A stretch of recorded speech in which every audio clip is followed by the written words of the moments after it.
Yo, yo, yo. Welcome to Starbucks. I'm your host, Anthony DiNardo. Not with me on this glorious Tuesday is Jim. Ryan, welcome to the show.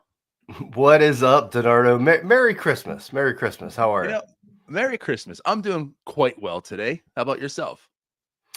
It's early, but I'm usually up. The kids are my alarm clock, but I beat them out of bed today, so well, there you go. It's all good. Tomorrow probably will not be the same. I'm sure they'll beat me. I was going to say this is a little bit of preparation for tomorrow, I'm sure, right? Right. Yeah.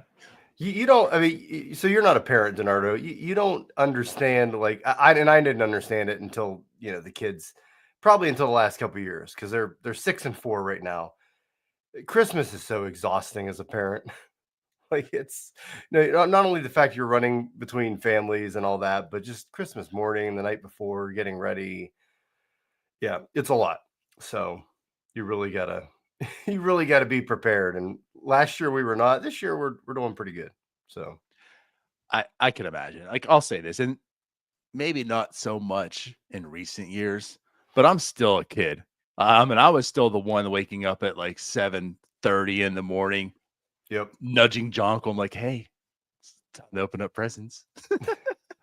Oh, even as an adult, nice. Oh, absolutely. Absolutely. I mean, I still try to coax her to like, I'll try to get her to open on like Christmas Eve. Yeah. Oh, absolutely. And she hates it. And that's why I do it so much too, because she absolutely hates it. And then if we ever do it, right, if I do convince her and we open on Christmas Eve, man, she like the guilt comes in. She's like, oh, we're never doing this again. We're never doing this again. I hate that I listen to you. Yeah, I feel as an adult, we shifted before kids. We shifted to Christmas Eve too, because it Did you? Yeah, like you just, and I think even when we were like my sisters and I were older, I think we even talked my parents into just opening on Christmas Eve. Okay. Maybe most of the stuff, maybe most of it. I think 1 year we did them as a child, right? Like growing up, we did them on Christmas Eve, and that was it. It's like that wasn't like a thing that I grew up doing, right? But if you know me, I don't like waiting at all. I don't. So, well, you must love the Pirates off season then. Oh, absolutely. The Pirates off season just gets me going. It just really satisfies. What a segue. DiNardo hates the wait. Right. Well, I'll tell you what. Yeah, let's talk a little bit about the Pittsburgh Pirates. There was a move that happened last night, which I mean, again, this was typically a Monday morning show. Ryan, you fell sick. We had to wait, and you know what? Ben Cherington blessed us. He was like, you know what? Because you guys are so good, I should have done this on Sunday to give you something to talk about. I'll do it today. I'll do you a solid. Give you something to talk about on Tuesday. So we'll talk about Kutch. There was a plethora of first base moves that happened this weekend. So we'll talk about the first base, just as a whole and free agency and such, and get into this offseason of the Pirates. But before we do go any further, of course, let you all know BetOnline continues to be the world's most trusted betting platform and number one source for online betting. From the earliest odds to in-game live betting, BetOnline provides you with all the action and the ability to watch the games as they happen. With the largest selection of odds on everything from football, the NBA and college basketball, NHL to UFC. Head to BetOnline today, and don't forget to use promo code BELIEVE, that is BLEAV, for your welcome bonus on your first deposit. BetOnline, the game starts here. So, Ryan, Neil and I were on last night for the emergency podcast. Andrew McCutchen actually finally returns a 1-year, $5 million deal. I'm going to give the floor to you. Your thoughts. Yeah, I mean, I you guys covered it good. It's no secret that this was going to get done, right? And I'm actually like, I'm so intrigued by, like, how does this contract talks even go between the Pirates and McCutchen? Like, is it one of those, Ben told McCutchen, like, hey, we'll talk before Christmas or something, and then like, who do you think called who? Like, you know what? Christmas is in 2 days. Maybe I should. Do you think like Kutch called Ben up and was like, hey, it's almost Christmas. Like, you want to do something? Are we going to get this done? Or like, who followed up with who? So like that always intrigues me. Like, how did that just come down?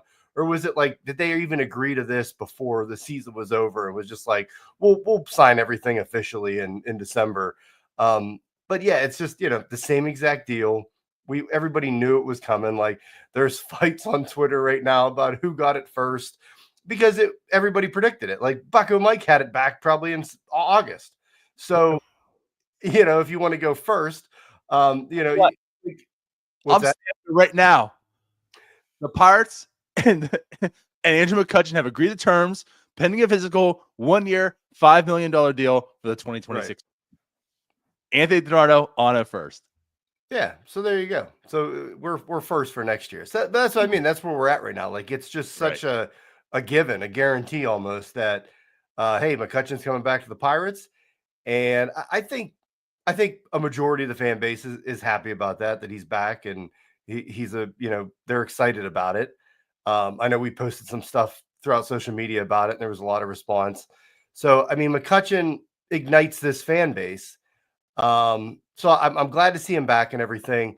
I just with everything that's going on with this offseason, it kind of not that there's a black cloud over like the McCutchen signing. It's just like one of those like, okay, McCutchen's back. We kind of figured that. Can we get him to the playoffs? Like, can we push forward? Can we go get an impact bat or player or two? And can we push this thing across the finish line? And McCutchen, this will be what his 15th year. Um, like he was still productive last year. He was what the Pirates' third best hitter, second best hitter, Fourth, I think. fourth. Okay, Technically speaking, I think fourth. so like, and again, like McCutchen's been great at this point of his career, but like he shouldn't have to be coming back and be the third, fourth best hitter in this team. Like we should have better hitters at this point of his career. So like, I'm happy that he's back. But at the same time, it's just like you just want to see McCutchen back in the playoffs. You want to see this team, make the postseason with Skeens, with Jones and Keller and all that. And you have McCutchen here, like, let's get it done. Like the window here, like McCutchen's not going to be playing every single year, guys. Skeens is not going to be here forever. So it's just another one of those. Hey, it's exciting. McCutchen's back. We pretty much knew it was a given, and let's continue and get this done and become a better team because right now it's just not enough. So yeah, so like I said, good news, but it kind of comes with a lull. Like we need more. We need to improve this team because I mean, do you consider this isn't really improving the Pirates because we knew McCutchen was coming back. He was on the team last year. Yeah, like everyone already had like Kutch's numbers and the idea of Andrew McCutchen being on the team baked into our conversations. I mean, you are correct. Yeah. So yeah, and I guess I agree. Like with the signing, this didn't seem. I mean, the very first year, of course, because it came out of literally nowhere, and it's like, wow, Kutch is home. Kutch is coming back. Very exciting, and then, like that was. It seemed like that was starting to become like the closure on the rebuild. I mean, they got Choi. That's when they had Rich Hill. I mean, there was like the veterans coming, and it's like maybe they're starting to see the light. Maybe it's like, okay, this is time to push on it. It's like, and by the way, Andrew McCutchen's back home. It's exciting stuff. And he signed again the following year, which, like you mentioned, like that pretty much seems as if it's an open door. If he wants to play, they're gonna let him play, and it's gonna be a 1 year, $5 million deal. It's just the guaranteed, right? So last year was like, okay, like it happened. And I think last year was almost like, well, do we trust the Pirates in really doing this? Are they going to let him walk? Right. And they held the word. They signed him back. So, right. Like, I think this year was like, okay, well, now it's expected. Right. So now it's not going to be like exciting when he comes back. It's just going to be, well, we knew he's going to come back. But now, like, it's also not enough. Like when 2 years ago, it's like, oh my God, he's back. Maybe the Pirates can see the playoffs. You know what I mean? Like there was like that hype and such. This year, it's just like they have to make the playoffs. Like there's no more excuse. There's no more, hey, maybe we're closing in on this rebuild. It's like this is time to go. I mean, last year was kind of time to go and we didn't make it happen. So like just giving us Andrew McCutchen isn't going to satisfy us. Like, and again, it's not so much as a surprise anymore. It's what you kind of expect.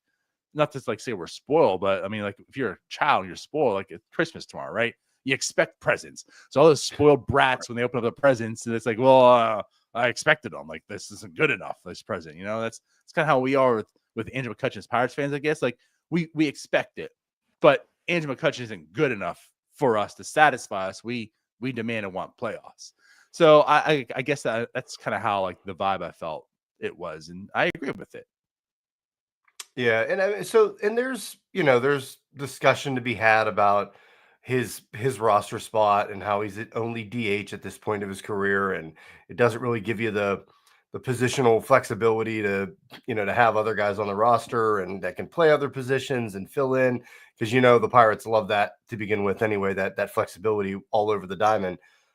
There's also something to be said, Donardo, for as glad that we are that McCutchen's back as a Pirate.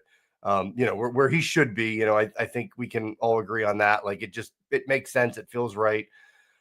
If and we're going to get into this talk too, just about their offseason plan and the payroll. If there's truly only maybe 20 million to spend this offseason, or even less, it seems like at this point, is McCutchen getting $5 million the best use of resources? And we've talked about them possibly trading Keller because it'll free up 15 million or whatnot. So you get into this 5 million for McCutchen. Yeah, it's a nice story. He's back in Pittsburgh. He lives here. Let's get back to the playoffs with him. But 5 million, it's like, yeah, that's a quarter of your supposedly allotted payroll for this offseason. So is that the best use for that money? I would argue it is not. But here we are. And that's something I can absolutely entertain. I think that you make a good argument in that sense. Like, I disagree with it, but for the people that do present that argument, that's fair.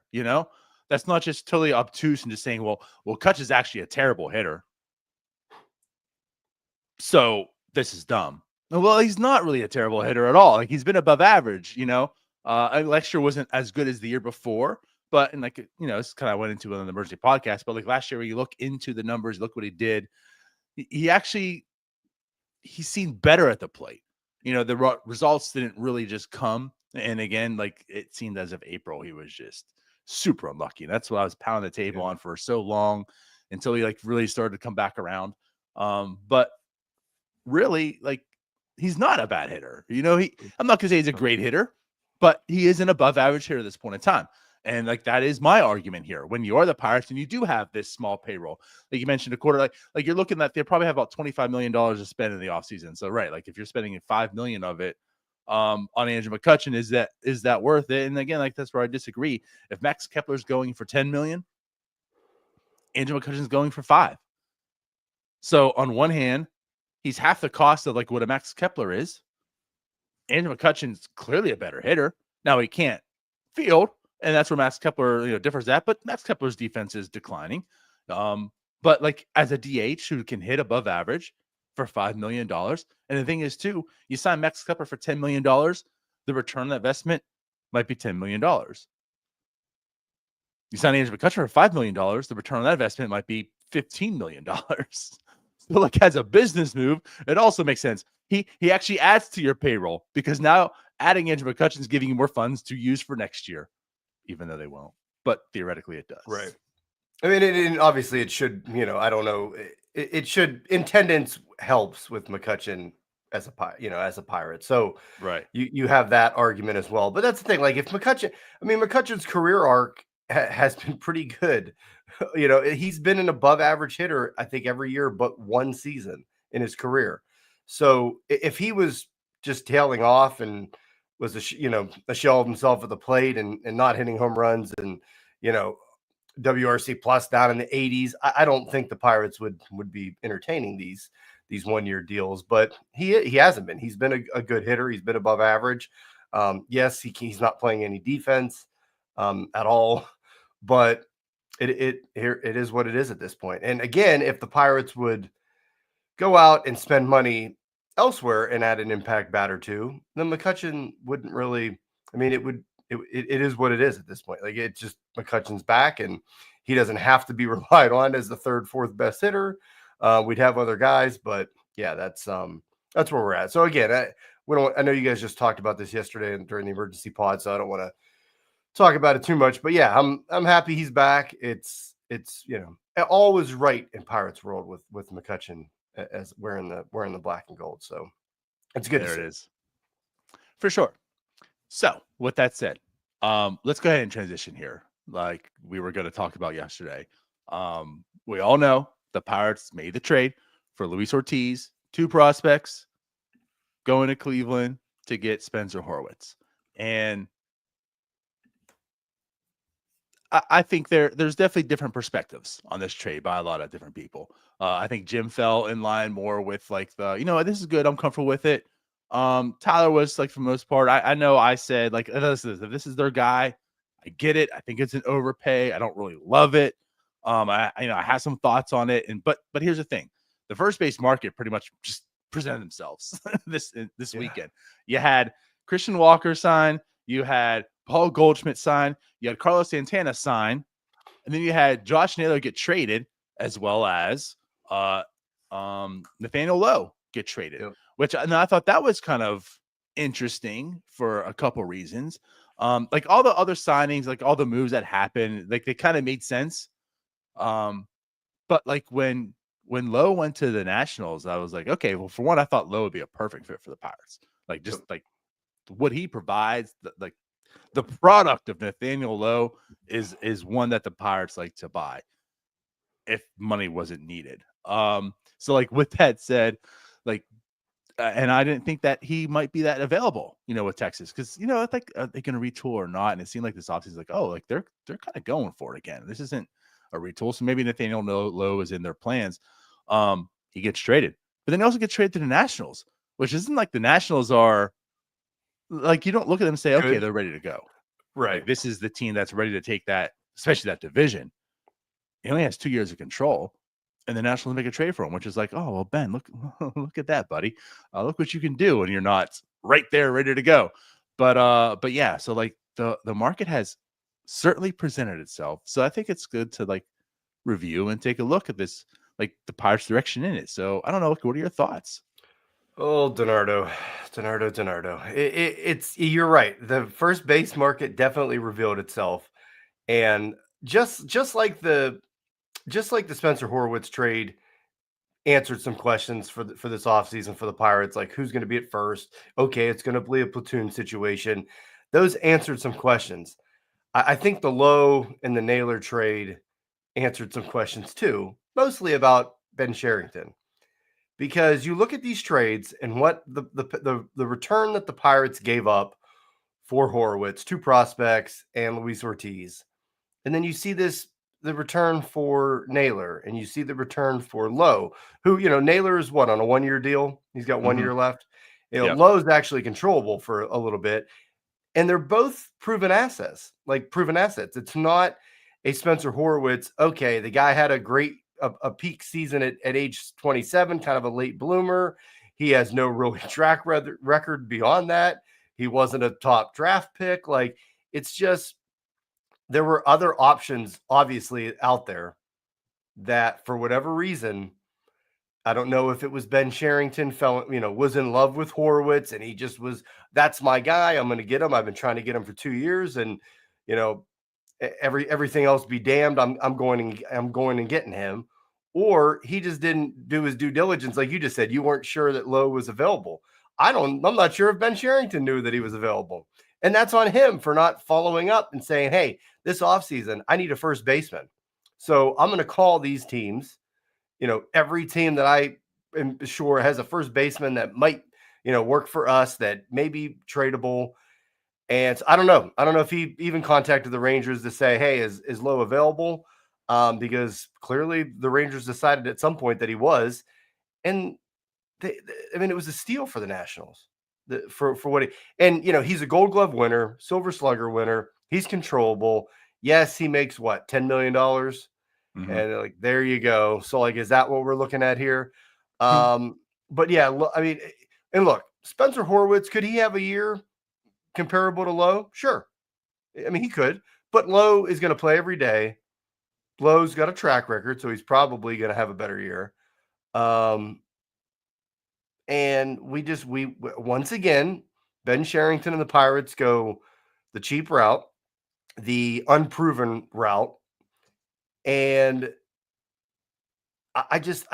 and we gave away more than what it should have cost at this point. When you see these trades out there, like it answers the question for me that, I kind of knew this last year because I wanted Ben Sherrington gone, but it answered the question that Ben Sherrington's not a very good GM. And this is why people get on me on Twitter when I say, I don't trust Ben Sherrington to make a trade. Like these people thought, we want to trade Keller, or maybe you trade Jared Jones. I don't trust Ben Sherrington to make that trade, to go out and even get an impact bat for Keller. So that's obviously problem number one right there. And then he's also hamstrung by a cheap owner and a payroll that you can't really spend money on. So it's just like, it just sucks, man. It's frustrating. And you just see these players getting traded, and it's like, boy, I would have liked to have that. I mean, I could even make the argument that yes, 1 year for Naylor, that I'd rather have Naylor over Horwitz. At least at least that he's probably going to hit. There's more power there. And yes, the Pirates love their years of control, and I get that. But I mean, Horwitz is a wild card. Yes, he could pan out and be fine, but he's a platoon.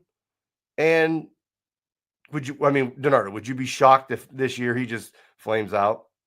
No, I I mean, wouldn't be shocked. Right. It's just because that's what happens for the Pirates. But again, he's just, the track record's not there. Like low busting with the Nationals is a lot less likely of a scenario than Horwitz.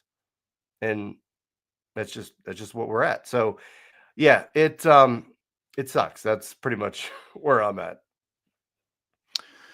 So I want to preference this, and it's part like what Greasy here is saying. This is fair to a degree, like we are talking about this before the full plan comes to fruition, if and whatever, the plan is. So like keeping that in mind, right? His comment here is, would you rather have Horwitz and $25 million to spend, or Lowe and $15 million to spend? And I think that's where like it comes into, it's like, well, we have to find out what they're going to do with the rest of the money. That's the key. So, like, are you going to spend the $25 million? Because if you are you going to spend it on? Because here's what they're going to do, Donardo. Not to cut you off, they're going to spend, if they spend that $25 million, they're going to spend it on a handful of players that don't move the needle, that are just there. Like, hey, we'll get somebody in the outfield that can fill in for when Reynolds is playing first, and we'll get another guy. What a utility guy, maybe somebody that can play third base for Hayes here and there if Hayes struggles again. But it's just going to be a handful of guys, and it's going to be no impact bat. So that's where it's like, I'd rather have the impact bat. I don't know, as far as the money. Plus, I don't trust them to spend the money. So that's why I want to say a few things. I mean, I have like 13 different layers to dissect this and talk on. Like you're saying, like how when all the moves happened this weekend, it's just like you just start going through this, like this idea, this thought, and like so first off, for one, going back to the Horwitz, right? When you give up a Luis Ortiz, I expected something more like the Lowe return. Okay. And that's why I was talking about with the Horwitz return. It's like, well, I think you just kind of gave up a little more than you wanted to, because again, it's a platoon bat, and it's a bat that is kind of unknown. And I want to like understand this. When you say unknown and stuff, I mean, it is still unknown, but I think it's more unknown to us. As fans, we want the more, like, we would prefer the Naylor to the Horwitz, like you said, because the Lowe what he does, or the Naylor what he does, and for the Horwitz, you don't really know. But these guys know a lot more than us, right? I think there's more of like, there's still uncertainty and unsureness to things, but I think there's more clearer pictures of who guys are to them due to their scouting and such, right? So that's why I keep going back and just saying, like, if that's who they identified and they wanted is Horwitz, then even though I don't trust Ben's decisions on a lot of things, like you're alluding to here, I have to trust in that's what they wanted. So let's see it out. Because you're right. Like, there's a scenario that I could absolutely see that Horwitz is, an above average hitter, and, I'd be comparing apples to oranges, and it might be like that much of a difference, but he's in the stratosphere. He's in the realm of like what Nathaniel Lowe and all those first basemen, like what they do, the production wise, and he's doing it for nothing, right? Like the league minimum. So now you go into like what Grease's comment was. So now you have the $10 million that you didn't spend and allocate funds towards, with these other guys to use elsewhere to improve. So like there is that benefit, but there's also the scenario. I mean, there's an actual almost guaranteed scenario that he is just a platoon guy. So you're not getting the full benefit of, well, this is like a Lowe that I just signed or trade for, put at first base and he's there every day and I don't have to worry about it because he hits on both sides. Also, he is a lefty. Maybe at PNC Park, there's a little untapped power to him. But regardless, like the guy gets on base, he's a really, really good defender. So that's good for the infield as well, defensively. Like this is a guy that you put in there, and he's essentially a 3-WAR player because that's essentially what he is. Yep. For all the guys also poo-pooing him on their Pirates Twitter, Lowe's nothing. Anyways, Horwitz is great. Lowe's nothing because they always want to poo-poo everything the Pirates don't do to celebrate they have. No, like don't dismiss what Nathaniel Lowe is. Nathaniel Lowe is basically a walking 2.5 3-WAR player every single year. That's production. That's good production. He was in since for the past 3 years, he's the 9th best first baseman in baseball related to WAR. Like, don't dismiss what Nathaniel Lowe is because the Pirates didn't make the trade for him. But I do look at this in the sense of, again, like another thought is, it's more control over impact. Oh, are you done?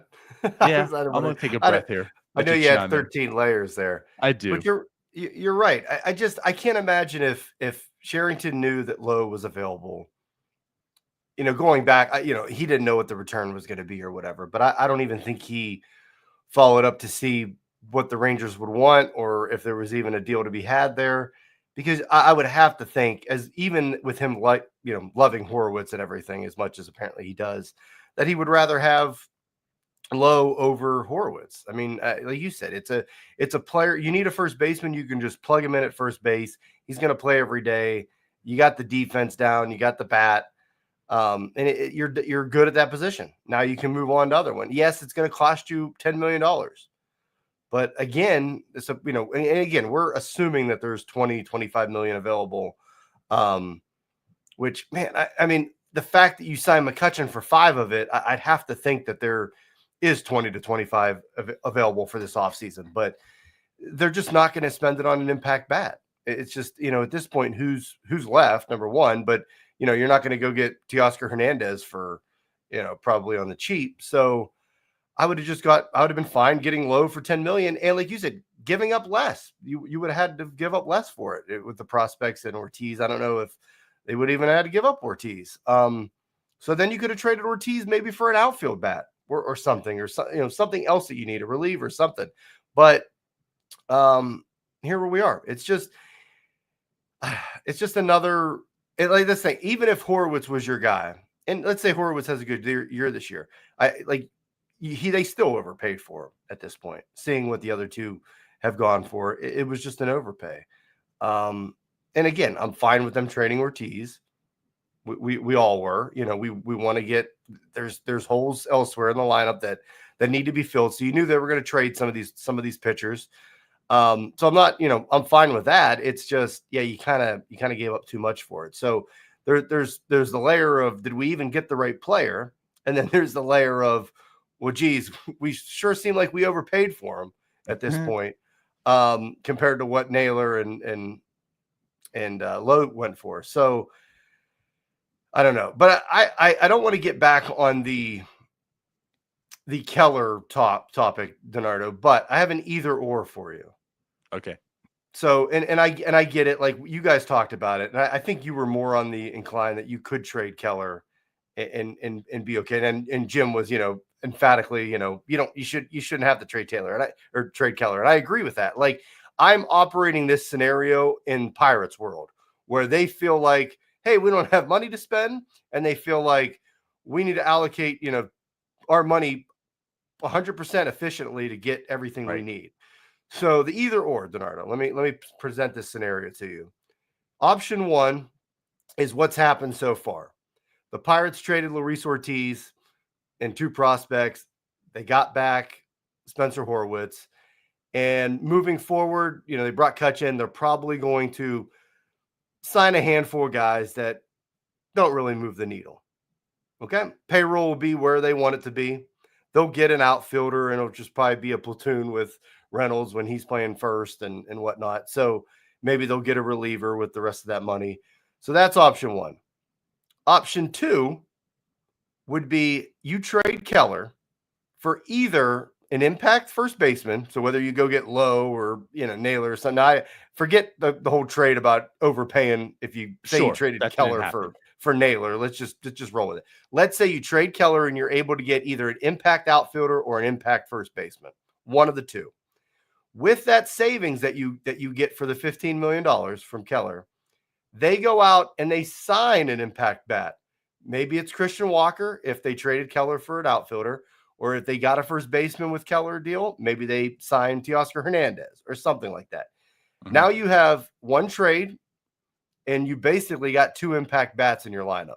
And now, even without Keller, you still you keep Ortiz, so you still have the looks of a rotation that could put it together, and you have a lineup that actually might move the needle. Right. So that's the two scenarios there. What would you rather see as a Pirates fan? Well, it is tough because it's a hypothetical, and I want to make this clear because I've been like this advocate for trading Mitch Keller, but it comes with the mindset that you're having here, like because it seems as if there isn't the cash flow to spend this offseason, which is disappointing, and that's another layer, and I'll bring that back up here in a minute. But you look at this team and you say there's room to sign an impact bat. Like there's room to trade for an impact bat and keep the roster as constructed. But it does appear as if the way they're maneuvering this year, that maybe it's not really there like we're hoping for, right? Maybe the push isn't truly there and they're still going to be very risk adverse. So like with that being said, that is why I kind of am in favor of trading Mitch Keller. It's not because I'm in favor of trading Mitch Keller. It's because I look at all the problems that this regime has had trying to find ways to have a hitter on this baseball team. They just simply can't do it. Like Brian Reynolds was inherited. O'Neill Cruz is inherited. Andrew McCutchen was from the, years ago, and they luckily signed him back. There's your three of the four top hitters that were on the team, and it's not any product of you. And you've been building and building and building and just can't seem to find a hitter. The other one's Joey Bart, who you lucked into, right? And I mean, you can give the credit to the Pirates on that, right? He was a bad boy. He had talents with the Giants, DFA'd, brought him over, and then boom, there's your four hitters that were above average last year. None were developed by you. Like you can't stand up and say, hey, we did this, right? Again, you might argue Joey Bart, but like that happened from the minute. Like he just came into the organization and started hitting. You can't say like they developed him, right? They created that in that sense. There's no hitter on this team and in this organization that has really done much. So how do you address that? You can't address it by just saying, well, we got to get better. You haven't.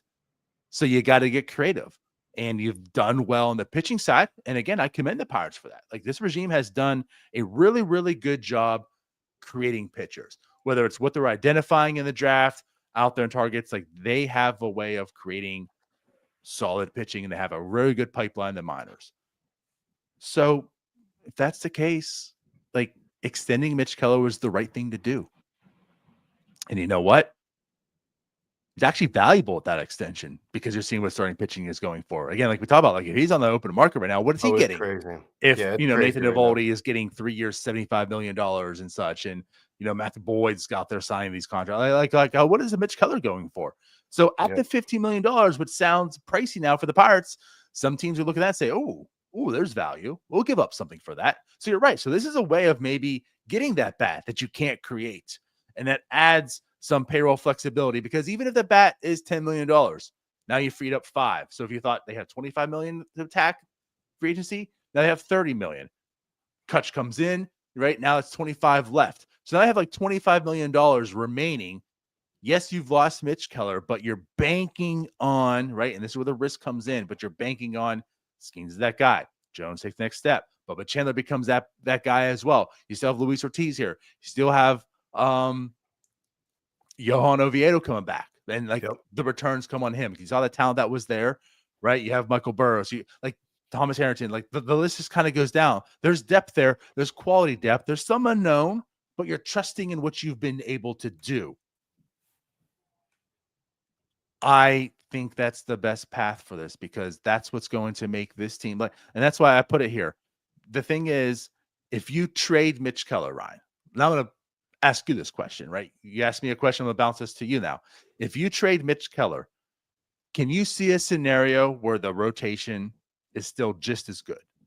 Yes. Yeah, because like you said, you still have Ortiz, you have Oviedo, you have Bubba Chandler, who's going to be up. Hopefully, will be involved this year. Yeah, so you could lose a Keller and be okay in the rotation, and that's why you mentioned about what the arms are going for right now, which it is. It's been crazy.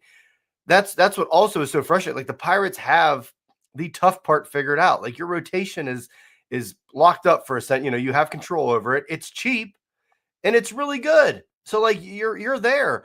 You have to get those impact bats. And that's why, again, like I agree with you on the scenario. Like I would have traded Keller for one of the impact bats at those positions and then sign the other one.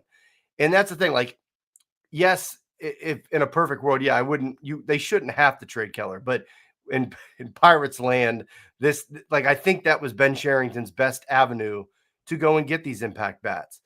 And again, you couldn't trade Keller to just go get a handful of guys that don't move the needle. Like you only trade Keller for an impact bat and to sign an impact bat. Like you have to use those savings from his salary to get that impact back. Whether it's Teoscar or it's Christian Walker or whatever. Pete Alonso's still out there. Who knows? We can dream, right? So that's what we do. But best. Like the hitters are what's going for cheaper right now than pitching. So like it's all set up for you to do what you need to do with this rotation. You can go get not cheap hitting, but you can go get it on the cheaper than pitching, and you have the pitching. So it's just like everything is set up for them to compete right now in this window. They just won't push that envelope forward and like you said, get creative. So hey, we only have this amount of money to spend. Well, we're going to have to trade Keller. We'll get a bat back, and then we'll go sign a bat. They either need to do that and get creative, or they just need to open up the wallet, which Lord knows we know they're not going to an extent. So that's where I'm at. But yeah, you're not trading Keller for a lot of people. That's what was killing me about that talk right after the winter meetings was, that report that came out. Like you're not trading Keller for a couple single way prospects. Like it's just not. That's not what's happening, guys. Like you're trading Keller to go get an impact bat and then sign an impact bat. But like I think that's the only avenue that Ben Cherington really had with these payroll constraints that he has to go get a couple impact bats. Now, like you said, could they go sign Pete Alonso today if they wanted to? Yeah. But are they going to be able to sign anybody else? I doubt it. So it's just this is our life as a Pirates fan. I mean, this is what it is. So I don't know. It all comes back to I think Ben Cherington dropped the ball here on this trade and in the first base market and everything. And it's just another underwhelming trade by him. And, we'll see how it plays out, obviously. But yeah. Well, and that goes back to, so again, some of the layers. Like the fact that this isn't, so I want to say this again. This isn't Brian De La Cruz. Like, regardless of how you think of Horwitz, I don't think he'll ever be as bad as what Brian De La Cruz is. I didn't like Brian De La Cruz. I didn't like the trade because I didn't like the talent of Brian De La Cruz. I think Horwitz, of course, has every opportunity to be a better player than Brian De La Cruz, right? But the thought of trading Brian De La Cruz at the trade deadline was they went for control rather than impact. Instead of using the same prospect capital that could have got him like a Jesse Winker type, they use that prospect capital to get a Brian De La Cruz. And if you're looking for who is going to absolutely make us better in 2024, it was the Jesse Winker, not the Brian De La Cruz. But if you're looking at, well, hey, who might be able to still be part of our future? It's Brian De La Cruz because Jesse Winker was a free agent after that year, right? So it's like, well, we're going to spend this. If we're going to trade assets, right, that have a lot of control, we want control back. And like, again, that's what the Horwitz seemed like it presented. If you take money out the equation, right, like Lowe, Naylor, those are impact bats. Those are guys that if you trade something, you're getting something back, and boom, middle lineup. Naylor gives you power, absolute power. Not good defensively, but Lowe, he slides back a bit on the power. He's not really all that there. He might give you like 15 home runs as a first baseman. That's not like great production. He has given more a few years back, but He gets on base. He hits for good average. Like, he's just solid all around. Plus, he gives you a gold, last year a Gold Glove, not throughout his career, but definitely above. He's a good defender at first. So it's like in totality, his game's just nice all around. And he's left and he hits righties better, but he hits both of them good, right? Again, he's an everyday player, whereas Horwitz is a platoon guy. At least it's the better side of the platoon, right? But he's a platoon guy where, like he hits both. So it's just like, I guess what I'm alluding to here is the things that stand out. This doesn't seem to be a GM who's acting as if like my job's on the line, which also kind of worries me. Because if this is like, okay, this is the year we have to do something, these moves so far don't really look like that's being addressed. That's the way he's maneuvering, right? And then the other thing too is just like, damn it, like the money just isn't there. They like Bob Nutting is just not opening up. He's not looking at this and saying like, here's an opportunity. I don't care that Paul Skeen's on my team. I don't care whatever. I don't care that I could invest and make some real good profits this year, because if we invest and we do it, if I allow Ben to cook, we're going to take this division. This is still a guy that's like,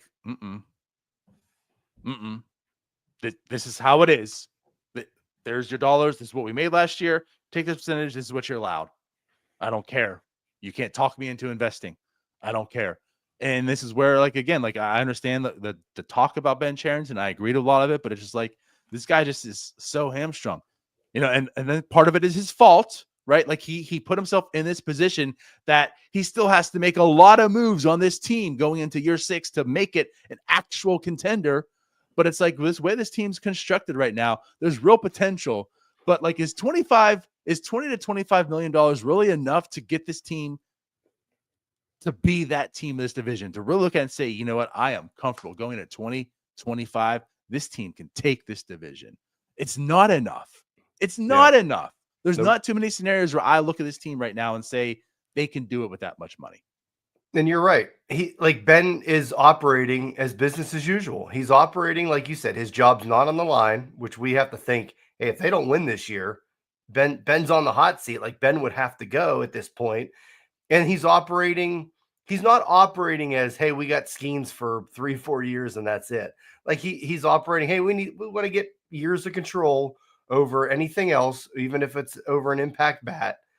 And it's the same old. And that's the other thing about the payroll. We've made the assumption that there's 20 to 25 million available based off attendance last year and everything like that from what we've seen in the past. I'm worried, DiNardo, which I was worried back in July about this upcoming offseason, and here we are being worried because of what we're seeing. I'm worried that it's not even 25 million. Like the way that he's operating, it's like there's like 15 million less than that available. Yes. And, as Greasy's been in here talking about the money savings with Horwitz and stuff, he's, basically saying he thinks they're going to go trade someone that makes 10 to 18 million. I don't think they are. Like, the way Ben has been operating, it's just so risk adverse. I don't think that they're going out and going to trade for that. They should be looking to trade for, like I said, but they let it go. Lowe made 10 million, Naylor 14. Like, they didn't get those guys. They went with the cheap route with Horwitz. Like, if there's somebody available that makes 15, but they can get somebody that maybe isn't as good, but he's got a couple more years of control and he only makes 5, they'll go get him. So that's the problem we're talking about here. Like, it's just the same old from Ben Cherington and the Pirates. And I'm starting to really question that there's 20 to 25 million even available in this offseason. And it's just you're hamstrung at that, and just Ben doesn't want to push the envelope to take a risk.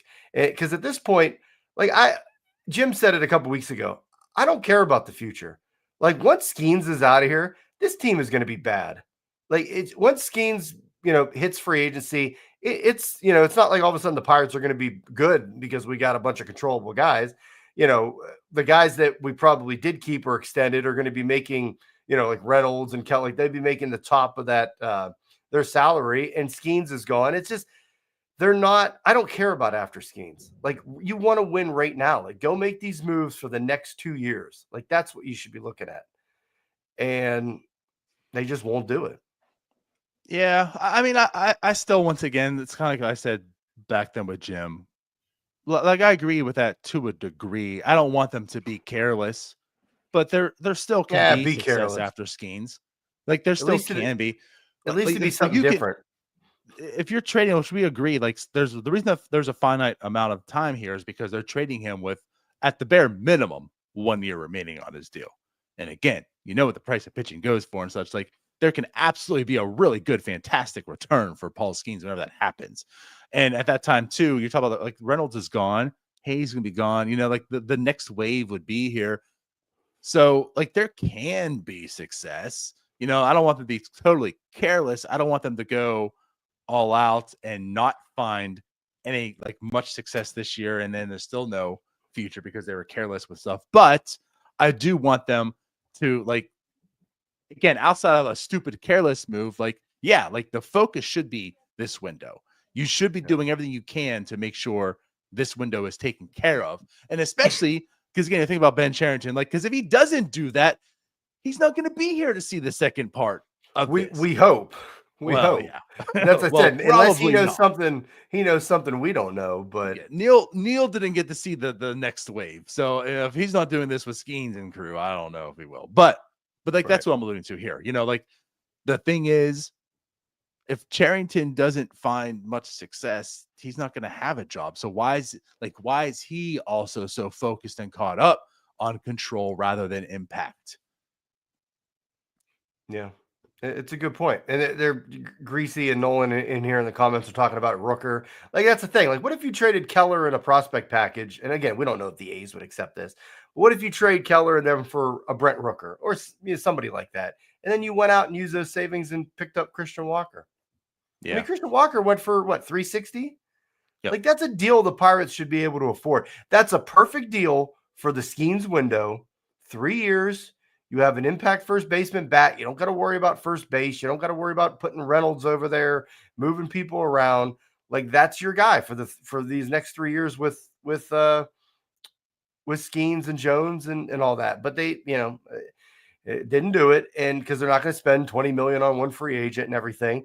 But that's what I mean. Like, if you could trade Keller and get a Rooker and then sign one of those guys, like, you have Rooker and Christian Walker in your lineup, like, it just changes the whole game. Yeah. Like, boom, there's your power. I mean, a couple things here, and I don't think the A's are a good example. I've seen some stuff in the comments. Yeah, because the A's are outspending you this offseason. Well, for one, they didn't trade Rooker at the trade deadline, which I thought would have been the perfect opportunity to. I honestly think, in the way they're maneuvering, like, they're probably going to keep him, maybe even give him like a little extension.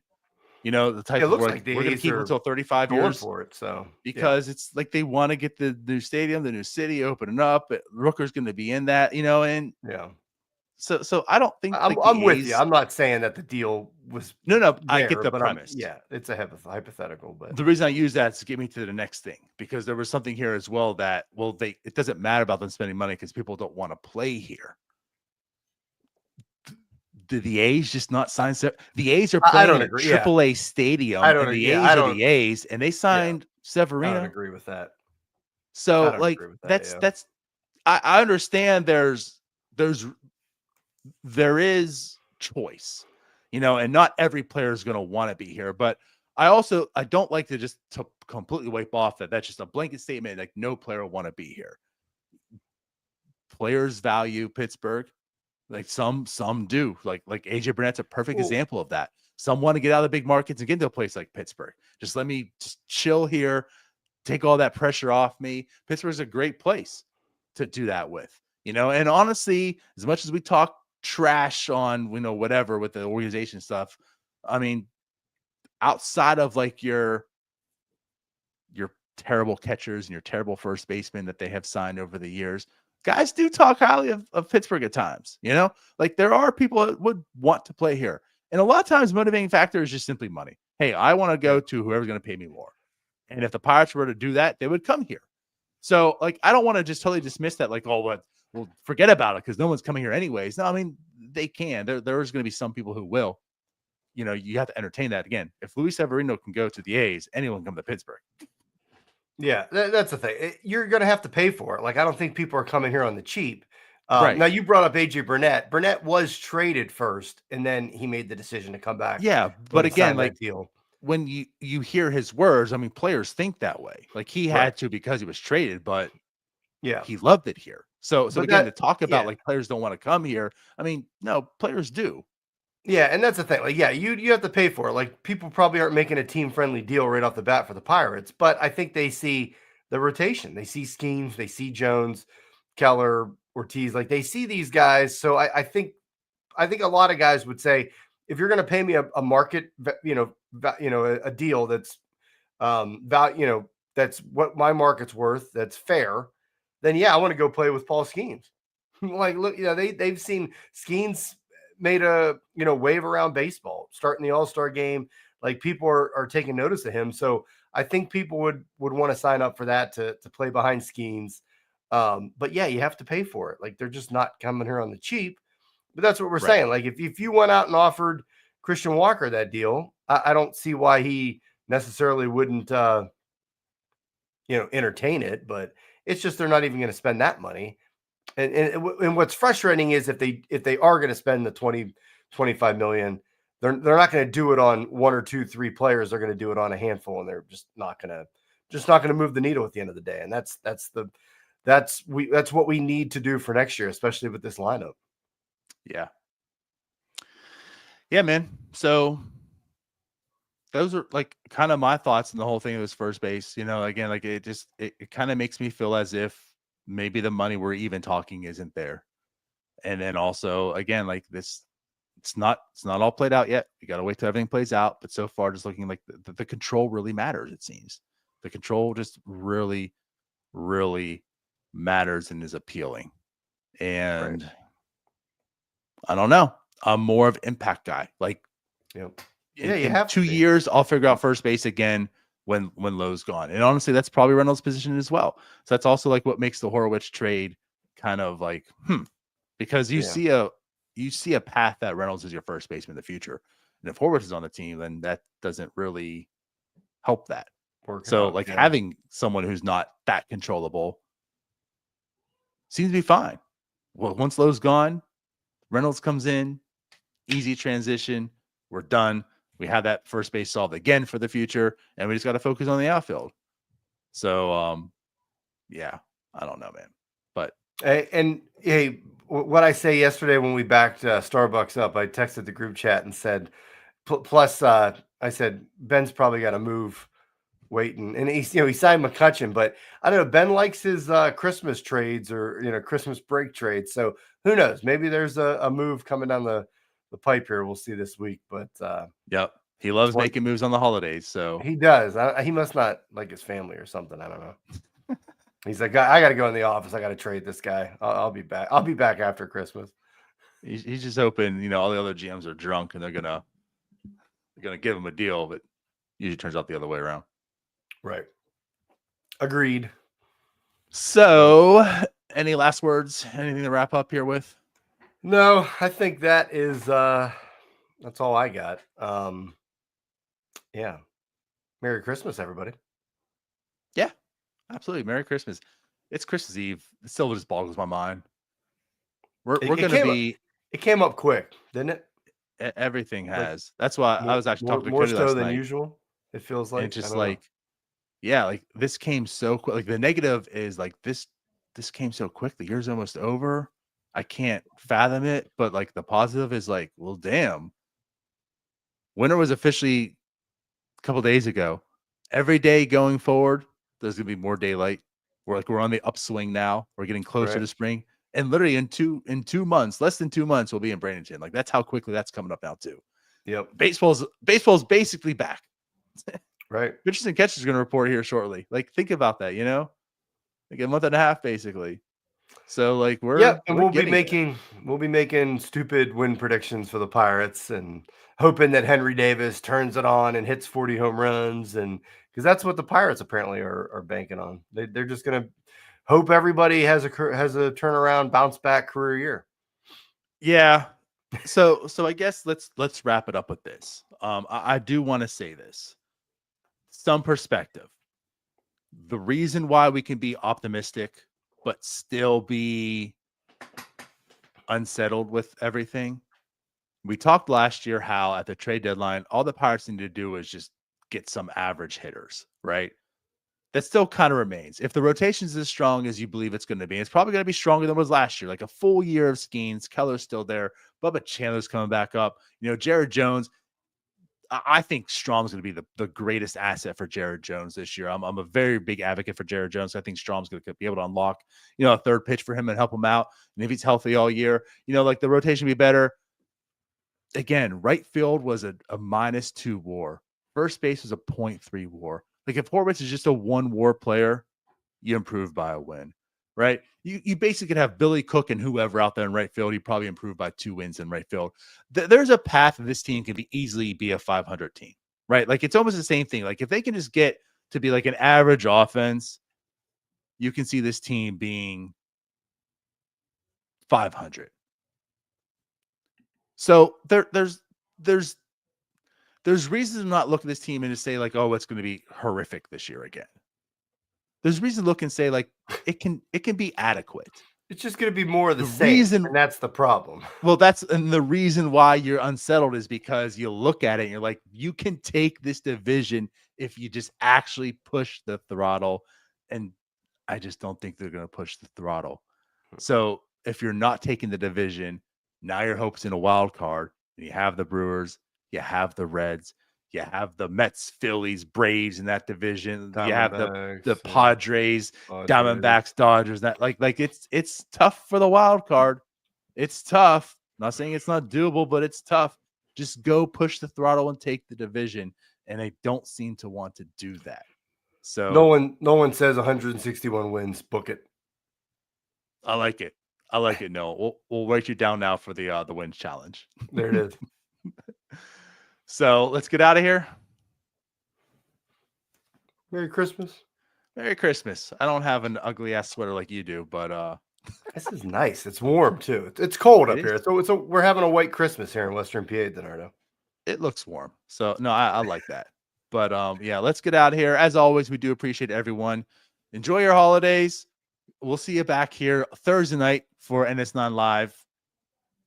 Bye-bye. Peace.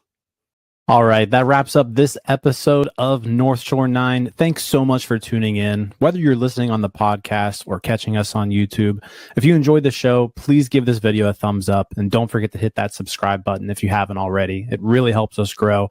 And if you're listening on the podcast, a quick review goes a long way in helping others find the show. Plus, be sure to tell a friend about us. There's always room for more here in the NS9 community. And for those looking to support us a little more, consider joining our Patreon, become an MVP member, and get exclusive perks while helping us continue to bring you more of the Pirates content you love. Thanks again for all your support, and let's go Bucks.